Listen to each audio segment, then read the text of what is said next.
Muy buenos días, hermanos. El Señor les bendiga. Sean bienvenidos a nuestra clase de nuevos creyentes. Ahora, nuestro segundo domingo del mes de octubre y estamos muy contentos porque podemos continuar nuestros estudios de la carta a los romanos, en nuestra clase de nuevos creyentes a través de este medio. Y damos gracias al Señor también por su vida, porque usted continúa también pues viendo, ¿verdad? Esta serie y acompañándonos domingo tras domingo. Damos gracias al Señor por su fidelidad, la de Él y también la de usted, de estarnos acompañando cada domingo. En esta hora, pues vamos a continuar entonces con el capítulo número 15. La semana anterior pudimos meditar un poquito en la ambición de la iglesia, pero en la primera parte dijimos que íbamos a dividir la clase del capítulo 15 en dos partes. La primera parte la pudimos ver la semana pasada, donde pudimos ver la ambición de la iglesia. Tenía que ser involucrarse en las misiones, en la obra, en la misión de Dios, y también involucrarse al ir a las misiones, a estar ahí presente en los lugares, ¿verdad? Donde Dios no ha sido nombrado, ya sea en nuestra ciudad, en nuestro vecindario, o bien, más específicamente, en aquellas etnias donde nunca nadie ha mencionado la palabra Jesucristo y su mensaje y su evangelio. Hoy vamos a terminar con el capítulo 15 y con este tema de la ambición de la iglesia, uh, meditando en que nosotros tenemos también que tener la ambición, el deseo ferviente, anhelante de qué, de poder dar económicamente y de poder comprometernos a orar por las misiones y por los misioneros. Vamos a orar y a pedirle a nuestro Dios, si a usted le parece bien, hermano o hermana, poder orar porque el Señor nos guíe, nos ilumine, que su Espíritu Santo nos acompañe en cada momento. Y bien, que el Señor esté con cada uno de ustedes, con cada uno de nosotros, y que Él siga pues cumpliendo su voluntad en nuestras vidas y en nosotros como cristianos, pues que nos permita ser sensibles a su voz y podamos tener esta ambición que el apóstol Pablo tenía aquí en Romanos 15. ¿Le parece? Vamos entonces, hermanos, a orar. Padre, una vez más te damos gracias por esta oportunidad que nos concedes de estar reunidos por este medio. Padre, gracias por tu amor, tu misericordia, tu bondad. Gracias, Señor, porque sin lugar a dudas tú has estado con nosotros. Sigue, Señor, derramando tus bendiciones sobre cada hermano y hermana que de manera constante está cada semana, Señor, viendo la clase, asistiendo, Señor, al culto, Señor, escuchando tu palabra. Pedimos que tú bendigas, Señor, a sus familias, que tú bendigas, Señor, sus ministerios, que tú bendigas, Padre, a su vida espiritual, sus vidas espirituales, y Padre, que tú sigas glorificándote en nosotros. Pedimos que nos guíes en este estudio de Romanos capítulo 15 y, Señor, que sigas moviendo nuestro corazón a la obediencia y, Padre, que podamos ser cristianos que te obedecen, Señor, que hacemos lo que tú nos has dicho, Padre, y que vamos a donde tú nos has indicado. Por favor, danos el valor, danos, Padre, el denuedo para hablar, la confianza, para poder compartir de tu palabra a los demás en esta semana. Y, Señor, rogamos por las necesidades que yo no conozco, pero que tú sí, de cada hermano y hermana, Señor, en este momento. Bendíceles, por favor, asísteles, Señor, con tu gracia, y gracias por todo lo que nos permites disfrutar. En el nombre de tu Hijo Jesús, quien murió por nosotros. Amén. Entonces, hermanos, como un breve repaso, ¿qué tenemos aquí? Pues tenemos que nuestra clase trata sobre la ambición. La ambición, dijimos aquí, hermanos, que es el diccionario lo define así: deseo intenso y vehemente de conseguir una cosa difícil de lograr. Y vimos que la Coca-Cola tiene una ambición, que es, ellos dicen que satisfacer la sed del mundo, pero sabemos que su ambición es poder involucrarse, ¿no? En tener mayor recurso y tener mayor presencia en todo el mundo. Vimos, hermanos, que el 94% de la población mundial reconoce cuando alguien dice Coca-Cola, cuando alguien menciona en su idioma este nombre, hermanos, reconocen, se trata de esta empresa, de estos refrescos, de estas sodas, ¿correcto? Hermanos, se venden 1.5 millones de latas al día, vimos la semana pasada. Y dice que el apóstol Pablo ahí en Romanos 15:20 dice así: de esta manera me esforcé a predicar el evangelio, no donde Cristo ya hubiese sido nombrado, para no edificar sobre fundamento ajeno. Vimos que cuando él dice me esforcé, viene de un término griego que significa una ambición, aspirar a una meta. Y la meta de Pablo era predicar el evangelio a quienes nunca habían escuchado las buenas noticias de Jesucristo. Y eso también debería ser nuestra ambición, hermanos, como iglesia. Aquí está el resumen, hermanos. Debemos tener la ambición de ¿qué? De involucrarnos, de ir, de dar y de orar. La semana pasada pudimos ver un poquito que hay que involucrarnos. ¿Por qué? Porque Dios mismo se involucró. Dios, estando en el cielo, en su gloria, en su mansión celestial, se hace hombre. Nuestro Señor Jesucristo se hace hombre y vive en esta tierra. Nunca comete ningún pecado y él termina muriendo en la cruz del Calvario en nuestro favor. El justo murió por los injustos para llevarnos a Dios. Hay que ir, hermanos. ¿Por qué? Porque Dios fue, Dios descendió. Hay que dar. ¿Por qué, hermanos? Dios se dio a sí mismo. Y hay que orar, hermanos, porque nuestro Señor Jesucristo aún el día de hoy está intercediendo por nosotros, está intercediendo por su pueblo, para que cumplamos la voluntad del Padre. Hermanos, entonces vamos a pasar, ¿verdad?, hasta donde está nuestro tema. Esto de la semana anterior. Usted puede ver la clase si no la ha visto o la quiere repasar. Está grabada y está en la lista de reproducción de la semana pasada. El día de hoy vamos entonces a concluir, ¿no?, con nuestros dos últimos aspectos de esta ambición santa que debemos tener. Debemos tener la ambición de dar para las misiones, y estamos hablando de dar económicamente, hermanos. Porque es verdad, hermanos, que no todos somos llamados para ir a China. Quizá Dios no le llamó a ir a China, pero sí somos todos llamados a sostener y enviar a los que están en la China. Hermanos, hay hermanos que entienden esta, para la redundancia, entienden esta necesidad de ir, entienden este llamado de parte de Dios de poder asistir a estos lugares, de poder entregar sus vidas en estas etnias, y ellos dejan sus trabajos, dejan sus familias aquí y van y consiguen otro trabajo en la China, en alguna otra etnia, para poder sostenerse, pero ellos lo hacen no para poder ganar más dinero, porque es claro que en sus lugares de origen tenían mayor posibilidad de solvencia económica, pero ellos van a otros lugares. ¿Para qué? Para poder, hermanos, hablarle a aquellos que no han escuchado el nombre de Jesucristo. En China, por ejemplo, algunos hermanos que van como misioneros y que entran como ingenieros, como chef, entran con alguna profesión, hermanos, ¿y qué hacen ellos? Ellos se dedican a poder, a través de sus trabajos, hablarle de Cristo a aquellos que no tienen una iglesia en la esquina, como muchos de nosotros en nuestro país, que no tienen una iglesia cristiana bíblica en su comunidad, en su colonia, en su condado. Y ellos van, hermanos, y les hablan de este evangelio. Y podemos decir, bueno, Dios no me ha llamado a ir para allá. Yo no entiendo que Dios quiere que vaya a lugares remotos. Tengo familia, tengo esto. Bueno, Dios cuando llama, usted y yo lo entendemos. Pero cuando Dios no nos está llamando a eso, nosotros podemos decir, bueno, que Dios les bendiga. Pero entonces, ¿qué podemos hacer? Podemos dar. Todos somos llamados a sostener. A sostener. ¿Y cómo se sostiene, hermanos? ¿Cómo se sostiene esta obra misionera? Con recursos económicos. Después vamos a ver los recursos espirituales, pero también necesitamos recursos económicos. Pablo dice ahí en Romanos 15:22, dice, por esta causa me he visto impedido muchas veces de ir a vosotros, pero ahora, no teniendo más campo en estas regiones y deseando desde hace muchos años ir a vosotros, cuando vaya a España, iré a vosotros, pero espero veros al pasar y ser encaminado allá por vosotros una vez que haya gozado con vosotros. Recordemos que Pablo no conocía esta iglesia. Pablo probablemente escribe esto desde una ciudad llamada Corinto, en su tercer viaje misionero, por ahí del año 56, 57, hermanos, más o menos. Y hermanos, Pablo está diciéndole a la iglesia en Roma que él quiere ir a verles desde el capítulo 1, ¿recuerdan?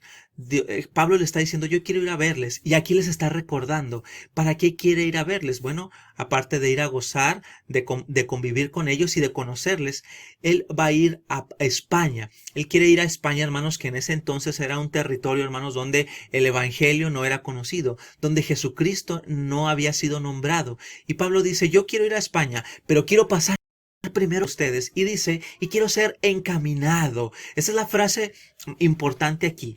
Quiero ser encaminado a España por ustedes. ¿Qué significa ser encaminado? ¿A qué se refiere Pablo cuando dice que va a ser encaminado? De nuevo, Pablo quiere ir a Roma. Y uno de sus propósitos es que la iglesia lo encamine. ¿Qué significa eso, hermanos? Bueno, no significa darle una palmadita y decirle, hermano Pablo, Dios le bendiga. No significa encaminarlo hasta el aeropuerto para que tome su avión y se vaya a las misiones a España. No significaba, hermanos, decirle, a ver, vamos a nombrar un comité o una familia. Hermanos, encaminen por favor al apóstol Pablo para que vaya con bien allá al puerto y zarpe rumbo a España a estas misiones. No significa eso. ¿Qué significa encaminarlo en este sentido? Entonces, significa, hermanos, sostenerlo económicamente. Es más que desearle un buen viaje, Dios le bendiga.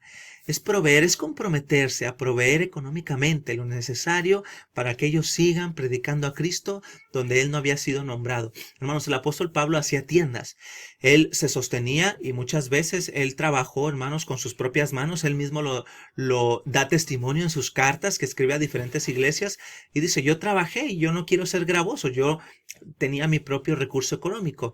Pero hermanos, aquí le está diciendo a la iglesia de Roma, si les es posible, por favor, encamínenme para allá, sosténganme económicamente para que yo pueda continuar mi viaje, porque no es barato viajar.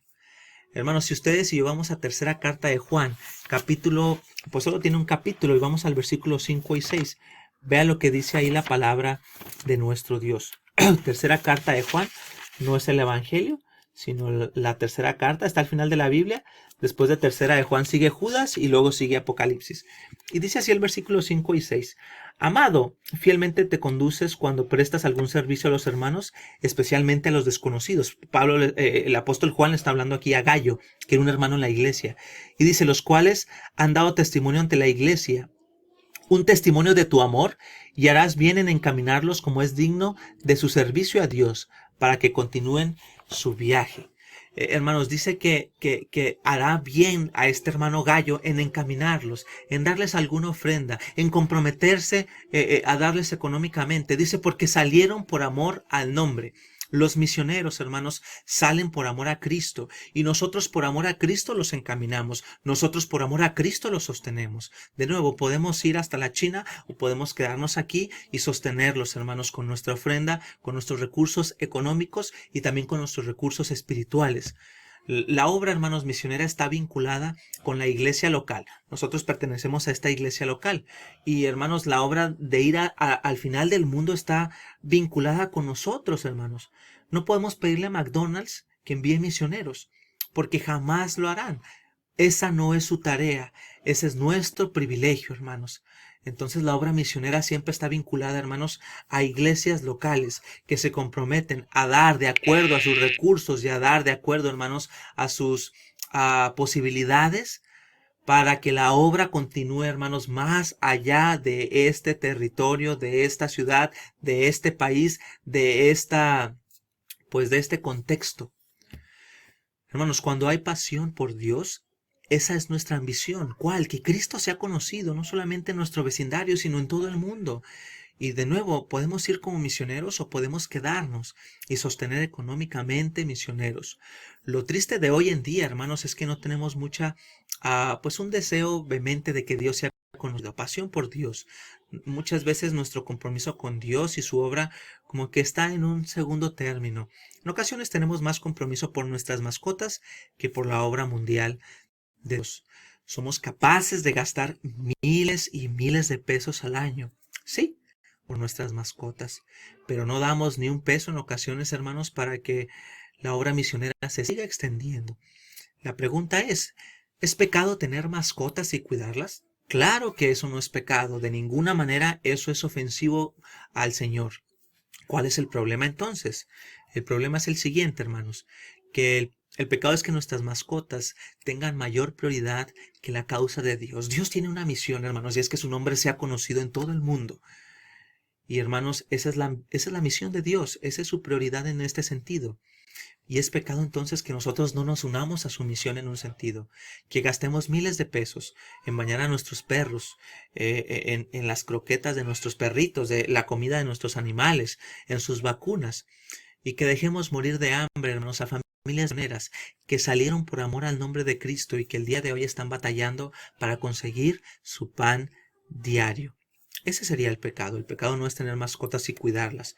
El pecado, hermanos, es que nuestra prioridad sea que nuestras mascotas, nuestros peces, nuestros hámsters, nuestros gatos, nuestros perros, y que aquellas personas, hermanos, que aquellos misioneros que salieron por amor al nombre del Señor Jesucristo, que ellos respondieron al Señor, claro que sí vamos, ellos estén pasando dificultades económicas, hermanos. Estamos hablando aquí solo de recursos económicos, porque vamos a hablar de recursos espirituales en el siguiente punto. Entonces, hermanos, quiero que pensemos en lo siguiente.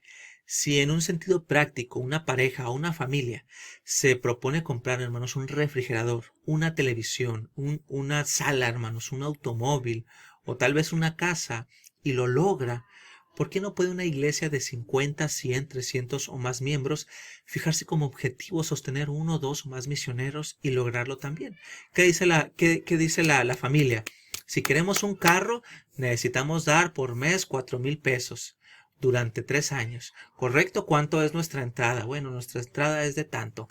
Ok, y luego, bueno, pues entonces tendríamos que, pues ahora sí que dejar de comprar esto, no vamos a salir de vacaciones en tanto tiempo, tendríamos que economizar algunas cosas, no vamos a tener para esto. ¿Le entramos o no le entramos? Pues yo creo que sí nos alcanza. Vamos a tener que administrar bien el dinero y los recursos, no gastar en cosas innecesarias, pero sí podemos. ¿Y qué hace la familia? Se compra un automóvil y da sus mensualidades de 5,000 pesos, hermanos, durante 3 años, 4 años. ¿Correcto? Porque una iglesia de 50, de 20 miembros, de 100, de 300, no dice, ¿qué les parece? Aquí está lo que entra. Vamos a sostener a algún misionero allá. No podemos, bueno, vamos a darle, ¿qué podemos hacer? Podemos darle dinero, podemos darle recurso. Eso que se iba a usar para la pintura aquí de este salón, pues quizá lo necesita más el hermano allá, ¿no? Si no podemos las dos cosas, vamos a mandárselo al hermano, a la familia. Hermanos, sí se puede. ¿Cuál es el secreto? Ser intencional, es decir, vamos a administrarnos y vamos a hacerlo. Segunda carta a los Corintios, del capítulo 8 al versículo 9, dice Pablo acerca del Señor Jesucristo. Porque ustedes ya conocen la gracia de nuestro Señor Jesucristo, que por amor a vosotros se hizo pobre siendo rico, para que vosotros con su pobreza fueseis enriquecidos. ¿Qué le está diciendo aquí el apóstol Pablo a la iglesia de Corinto? Le está juntando una ofrenda y le dicen, ustedes ya conocen que Dios se ha dedicado a dar. Dios es un Dios de gracia. Y dice, por amor a ustedes se hizo pobre. Él siendo rico en sus mansiones celestiales, al hacerse hombre, se hizo pobre. Para que ustedes, por medio de la pobreza de Él, se hagan ricos. Hermanos, ¿qué pasa si nosotros decidiéramos imitar al Señor Jesucristo? Y nos hacemos pobres, siendo ricos, imagínense teniendo pues recurso económico. Y si nos hacemos nosotros mismos pobres, para que otros sean enriquecidos con el Evangelio, para que otros hermanos al ir a otros lugares, a otras etnias, puedan dar esta riqueza, hermanos, del Evangelio, esta riqueza espiritual al conocer al Señor Jesucristo. ¿Qué pasa si copiáramos su ejemplo, hermanos? El Señor Jesucristo se hizo pobre para que nosotros con su pobreza fuéramos ricos espiritualmente. ¿Qué pasa si nosotros lo imitáramos y nos hiciéramos pobres en este sentido, hermanos, y damos recursos económicos para la obra misionera? Muchos serían enriquecidos espiritualmente. ¿Por qué? Porque habría más misioneros, hermanos, en más lugares donde Jesucristo el día de hoy no se ha nombrado, hermanos. Pablo está juntando, como dijimos aquí hace rato, en la diapositiva anterior, está juntando una ofrenda para los pobres en Jerusalén. Y él está diciendo eso, Jesús no escatimó su sangre. A ver, el Señor Jesucristo no escatimó su vida. Jesús no dijo, ¿por qué tengo que hacerme pobre para salvar a los pecadores? Ellos decidieron pecar, ellos decidieron ofender a Dios, merecen el infierno. La única parte que les toca es ser condenados. Jesús no dijo eso. Jesús no escatimó su vida, su sangre, hermanos. Jesús se hizo pobre. El Dios del universo, aquel a quien le pertenecen todas las cosas, se hizo pobre. Hermanos, hay 9 palabras para describir la pobreza en el idioma original en el que se escribió la Biblia, en el griego. Y la que se usa aquí es para describir a un pobre que no tiene nada y que depende totalmente de lo que otros le den. Que el Señor Jesucristo fue así, hermanos. Siendo rico, Jesús se hizo pobre. ¿Para qué? Para que nosotros, por medio de su pobreza, fuéramos enriquecidos. Y si hoy somos ricos espiritualmente es porque nuestro Rey, nuestro Salvador Jesucristo se hizo pobre, hermanos. Y bueno, Dios nos está pidiendo algo que Él no haya hecho, hermanos, anteriormente. Él dejó su propia mansión celestial para hacerse humano y morir en la cruz por nosotros. Él dejó todo. La pregunta es, ¿por qué nosotros no podemos desprendernos de algunos bienes materiales para que otros sean ricos espiritualmente al conocer el Evangelio y así arrepentirse y confiar en Cristo? En ocasiones tenemos proyectos como familias, personales también. Y decir, voy a comprar esto. Y es verdad que necesitamos, un ejemplo, voy a comprar una computadora mejor. Y puede ser que la que tenemos, puede ser que ya sea un modelo un poco antiguo y requiera pues un cambio. Pero quizá puede ser que no sea urgente y que podemos entonces, eso que apartamos para la computadora, poderlo dar, desprendernos de algunos bienes materiales para que otros sean ricos y poderlo dar a otros hermanos que están entregando sus vidas para que otros sean ricos espiritualmente. Hermanos, Dios no nos está pidiendo de nuevo algo que Él no haya hecho. Hermanos, nosotros tenemos que dar porque hoy hay muchos misioneros que están sufriendo persecución. Nosotros los cristianos tenemos que dar porque los que nos rodean aún no han conocido a Cristo y porque cuando damos muchos van a poder conocerlo. Nosotros tenemos que dar porque para Jesús la indiferencia nunca fue opción y no debe serlo para nosotros tampoco. Nosotros debemos dar para cambiar el mundo y también nuestros corazones. Nuestro Dios no se llama el dinero. Nosotros debemos dar porque adoramos a un Dios que no es el dinero. Nosotros debemos dar porque Dios dio. Nosotros debemos dar porque Dios da. Y debemos dar porque Dios nunca dejará de dar. Hermanos, regresamos a Romanos capítulo 15 en el versículo 25, 26 y 27. Dice así: Mas ahora voy a Jerusalén para ministrar a los santos, porque Macedonia y Acaya tuvieron a bien hacer una ofrenda para los pobres que hay entre los santos que están en Jerusalén. Pues les pareció bueno y son deudores a ellos, porque si los gentiles han sido hechos participantes de sus bienes espirituales, deben también ellos ministrarles de los bienes materiales. ¿Qué le está diciendo Pablo aquí a la iglesia de Roma? Dice, permítame un poquito, voy a ir, ¿a dónde? A Jerusalén, para servir a los cristianos allá. Dice que la región de Macedonia y Acaya hicieron una ofrenda. Ahí la iglesia de Corinto, hermanos.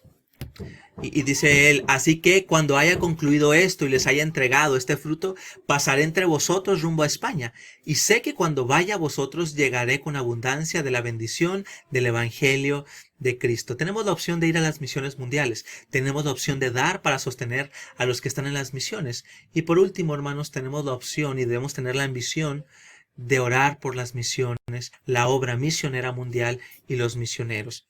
Dice ahí su palabra, hermanos, pero os ruego, hermanos, por nuestro Señor Jesucristo y por el amor del Espíritu, que me ayudéis orando por mí a Dios, para que sea librado de los rebeldes que están en Judea, y que la ofrenda de mi servicio a los santos en Jerusalén sea acepta, para que con gozo llegue a vosotros por la voluntad de Dios, y que sea recreado juntamente con vosotros.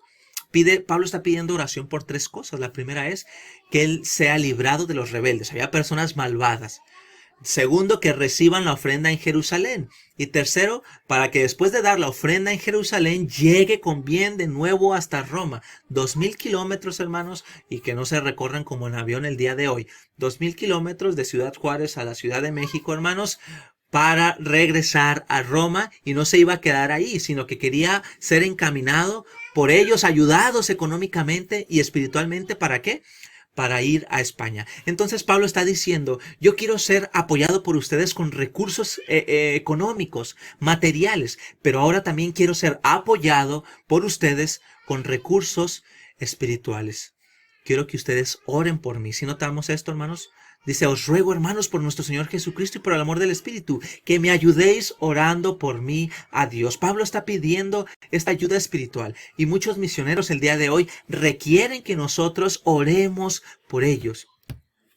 El pastor John Piper escribió en cierta ocasión en uno de sus libros llamado La supremacía de Dios en las misiones, de editorial CLIE. Dice así: no sabemos para qué es la oración hasta que entendemos que la vida es una batalla.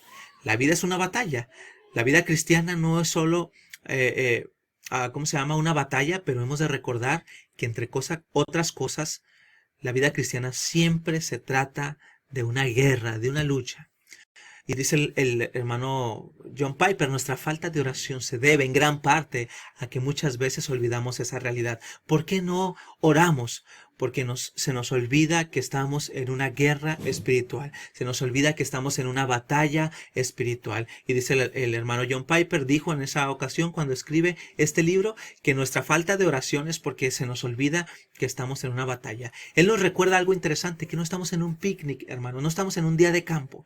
En un día de campo, ¿qué hacemos? Nos despejamos, relajamos la mente. ¿Qué hacemos? Ponemos la cobijita, sacamos la comida, el snack, servimos, nos reímos, contamos algún chiste y no hay mayor preocupación en cierto sentido.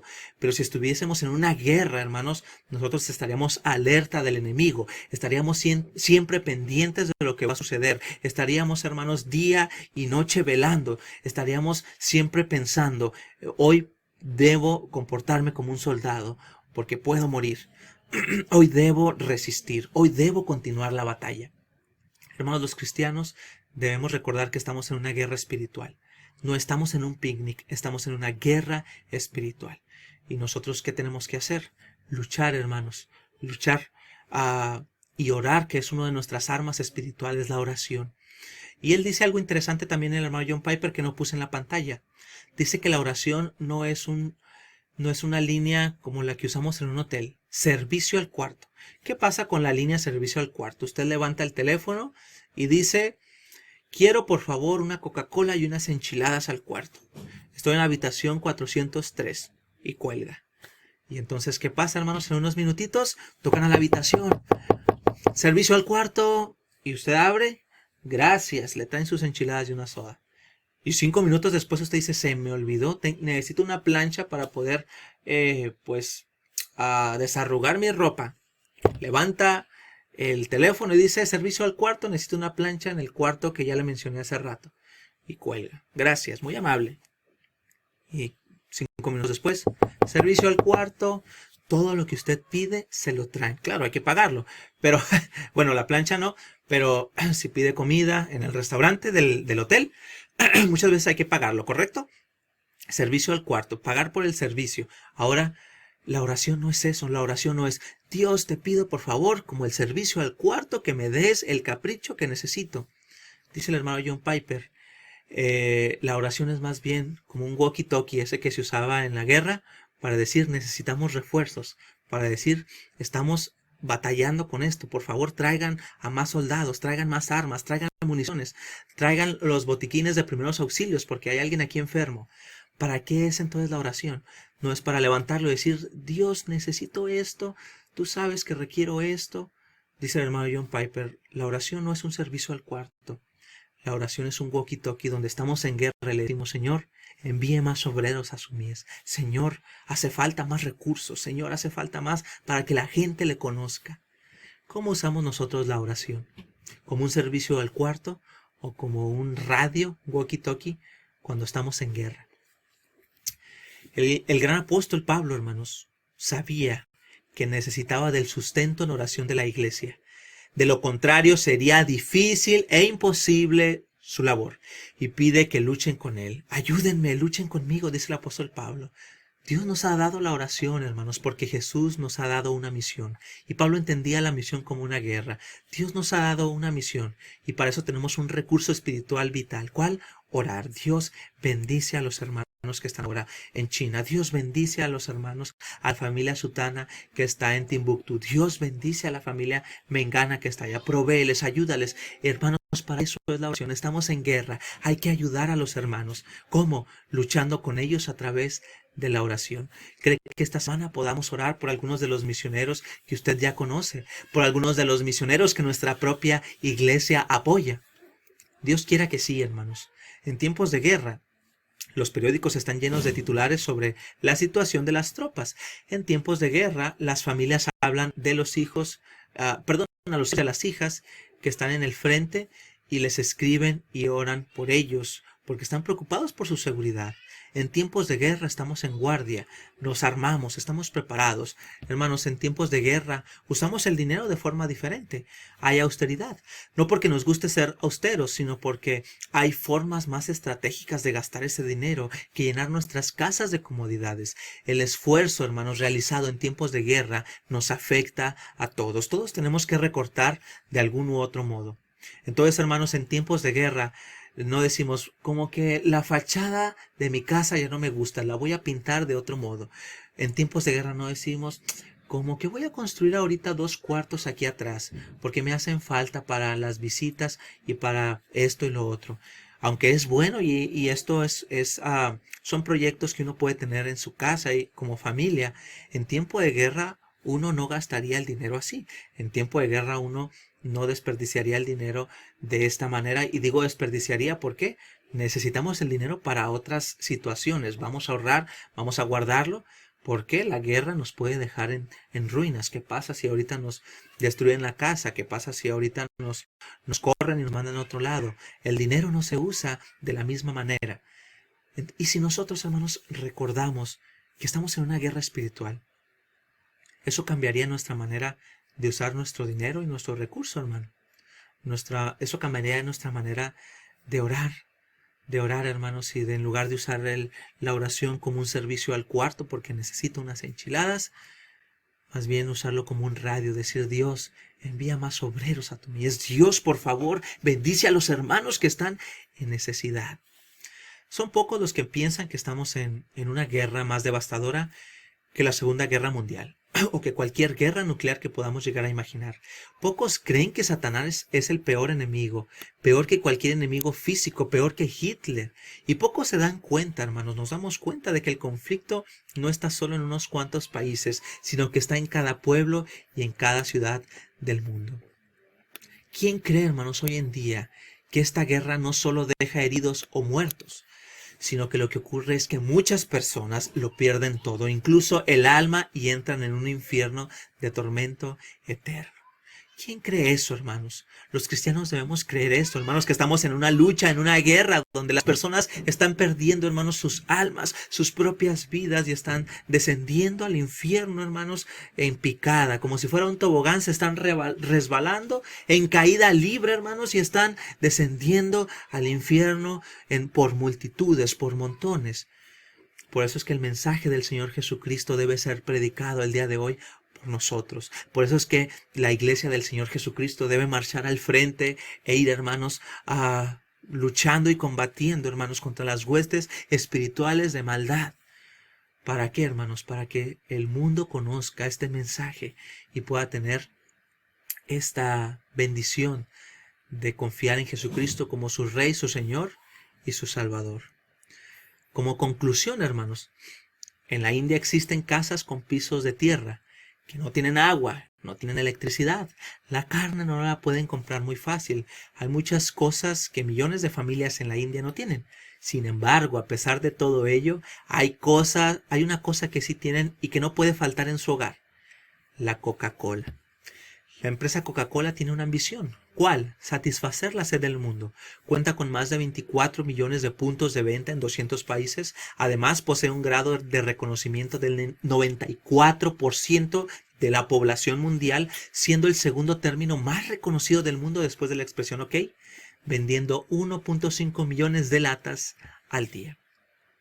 Hay muchos lugares en el mundo, hermanos, como Bled, en Eslovenia, o como Pusiska, en Croacia, donde las personas conocen la Coca-Cola, pero desconocen totalmente el único mensaje que puede cambiar sus vidas, el mensaje del Evangelio del Señor Jesucristo. Por ello nosotros debemos tener como nuestra mayor ambición, ¿qué, hermanos? Involucrarnos en las misiones mundiales. Podemos hacerlo al ir hasta allá, podemos hacerlo al sostenerlos económicamente y podemos hacerlo en oración, hermanos. O la última opción, podemos ser desobedientes e indiferentes a todo esto y decir, wow, qué bonita clase, o bueno, qué fea, ¿verdad? y Dios les bendiga, no vuelvo a ver nada de esto. O simplemente, gracias, esperamos otro tema, porque este de aquí no es algo que, pues, que yo estaba esperando. Y podemos ser desobedientes e indiferentes, que lo hagan otros, que otros vayan, que otros ofrenden, que otros hablen de Cristo. Nosotros no lo vamos a hacer. Dios quiere, hermanos, que nosotros no seamos desobedientes. Dios permita que lo que estamos viendo esta clase, hermanos, no permita que tengamos un corazón indiferente. Que nuestro corazón, hermanos, esté unido a la misión de Dios. La misión de Dios es salvar, hermanos, a las personas. Nosotros debemos tener esa misión unida, hermanos, decir, Dios, quiero unirme con usted, quiero involucrarme a su misión, quiero ir a donde usted me mande, quiero ofrendar a donde usted me diga, quiero orar por aquellos misioneros que requiere. Dios tenga bien inclinar nuestro corazón a esta ambición santa de involucrarnos en las misiones mundiales, para que Cristo sea predicado donde nunca se ha oído, y que Dios se lleve la honra, hermanos, y la gloria que Él se merece al ver personas también ser rescatadas del infierno, de las garras del infierno, y ser redimidas por el Señor Jesucristo y selladas por el Espíritu Santo. Debemos tener la ambición de involucrarnos, de ir, de dar y de orar. ¿Lo haremos, hermanos? Dios quiera que sí. Vamos a orar. Dios, gracias te damos por tu palabra. Gracias porque tú nos desafías, Señor. Y gracias porque tú nos permites entender tu corazón, un poco de tu corazón, Señor, que es un corazón misionero, que es un corazón que se da a sí mismo y da a los demás en abundancia. Padre, permítenos tener un corazón como el tuyo y permite que cada iglesia local y que nuestra propia iglesia siga teniendo este corazón misionero, este corazón que busca, Señor, amarte y agradarte, este corazón que está muy apegada a tu misión en este mundo. Gracias, Padre, por mis hermanos. Bendíceles, por favor, y ayúdanos en esta semana a involucrarnos en tu obra. En el nombre de Jesús. Amén. El Señor les bendiga, hermanos. Si nuestro buen Dios no dispone de otra cosa, el próximo domingo estaremos por aquí, terminando con Romanos 16. Nosotros le suplicamos que usted por favor vaya a Romanos 16 esta semana y lo pueda leer 1, 2, 3 veces, y la próxima semana concluiremos con nuestro estudio. Muchas gracias por su atención y que el Señor les bendiga. Hasta luego, hermanos. Gracias.